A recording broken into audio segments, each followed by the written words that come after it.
I bet I drill a clean hole in somebody today. Recently on Twitter, you had these set of images that went extremely viral. One more than the other two, but all three of these definitely had their time in the spotlight. And I just want to break it down and talk about why it's important to Tekken and why it went viral throughout the Tekken player base. Three images. The first one starts off with a black guy in a swamp, cargo pants, cargo hats, muddy water, eating pizza with an alligator. It's random, completely random. You have another image where that same guy, his hat is off, he's falling in the water, smiling, having the time of his life. Pizza's flying everywhere, and you have that same alligator like trying to munch on a pizza. It's like the most randomest image ever. I love the smile. The third image, the most viral of the three. You have the same guy standing up, boots on, kicking the alligator in the face. What is the story behind this is the question a lot of people ask. Now the story behind this is kind of simple. Basically, this is AI generated. Someone, I don't know who, created these images and just released them out into the ether, and then the internet just caught hold of it and just loved it. AI is so interesting, and we see it more and more and more, and it's only going to continue. Earlier on Twitter as well, I saw there was some fake Mr. Beast AI commercial. That's more the darker side of it. This is more so just memes, haha, funny, and laugh. But you can see like the potential to capture the internet that AI and deepfakes and all that has. Now, you have one person here, 18 million views. I want to know the backstory to this. Another one, 14 million views. This is what Tekken looks like. This 7 words is so simple, but I really think it speaks to the identity of Tekken.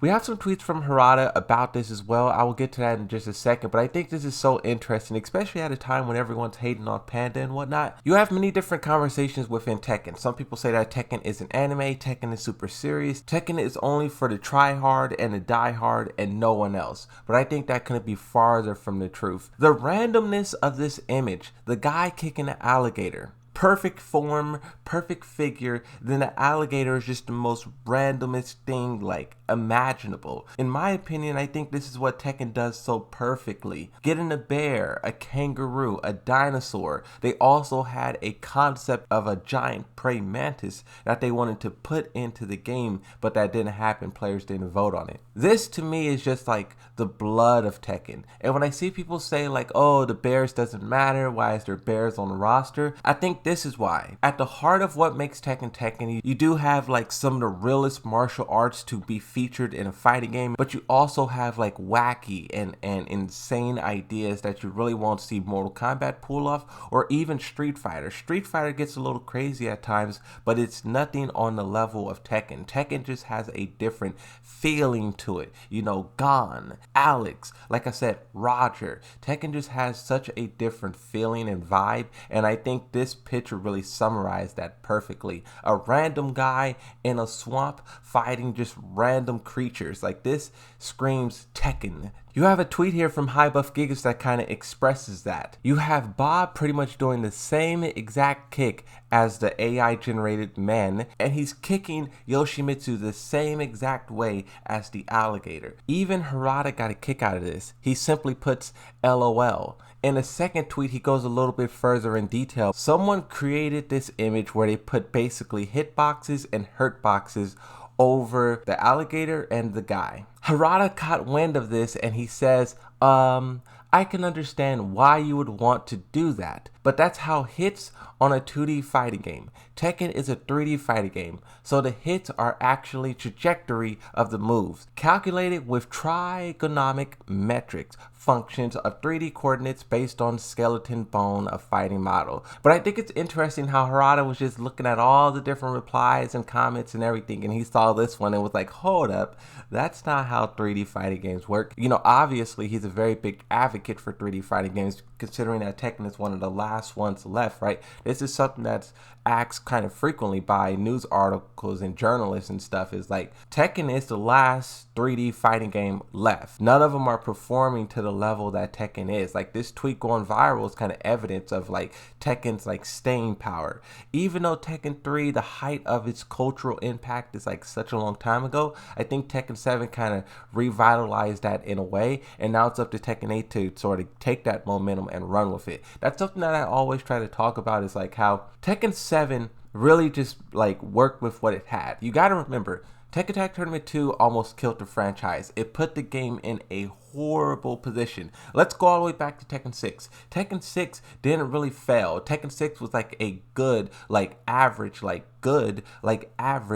Tekken game, right? The numbers for that game was very solid, and I think it was considered a success. Going into Tekken Tag Tournament 2, they wanted to do something different. You know, they were getting a lot of character requests. A lot of players was putting in their suggestions for what they wanted and didn't want, and the developers looked at all of that and said, let's make Tekken Tag Tournament 2 the most hardcore Tekken to ever be created. They had insane movement, insane combos, complexity galore. Anything a hardcore player would want was in Tekken Tag Tournament 2. A stacked roster, it was all there. But for some reason, I'll let you decide what that reason is, Tekken Tag Tournament 2 just did not perform. It was the worst selling Tekken of all time. So that put the franchise in a very bad place. Tekken 7 was almost the last Tekken ever made. The budget for that game was tight. The story of that game was limited, restricted. They had a narrator pretty much telling you all of the different plot points, telling you instead of showing you, one of the cardinal sins of storytelling. Then they had very limited amount of game modes. Tekken 7 was really restricted in so many ways, but even still, it overcame all odds and became the most successful to ever be created. If you think about how much money was spent to make it versus how much money they made, it's astronomical. And it's obvious with Tekken 8 like how much more they're investing into it and the profit that they're expecting to receive. Tekken right now is in a fantastic position, and memes like this going viral on the internet, reaching 14 million people a couple of months before the game releases, this just speaks to the life that this brand, this game, and this player base has. The way that this image exploded and became super viral, it just showcases the potential that Tekken 8 has itself. Tekken 7 did the impossible, but now we know it's possible for Tekken to reach the highest highs. It's going to be very interesting watching this game progress and transform, because I know the developers are trying their hardest. With everything they're showing us, it looks fantastic. And then also the player base is the most alive it's ever been. Even though there's some people upset here and there, this character, that character, this decision, that decision, Heat, Chip, there's a lot of back and forth and whatnot, but generally, most players are just happy. Most players are just dying to play the game. I really love this image here. A random guy kicking an alligator in the face. This truly is what Tekken looks like.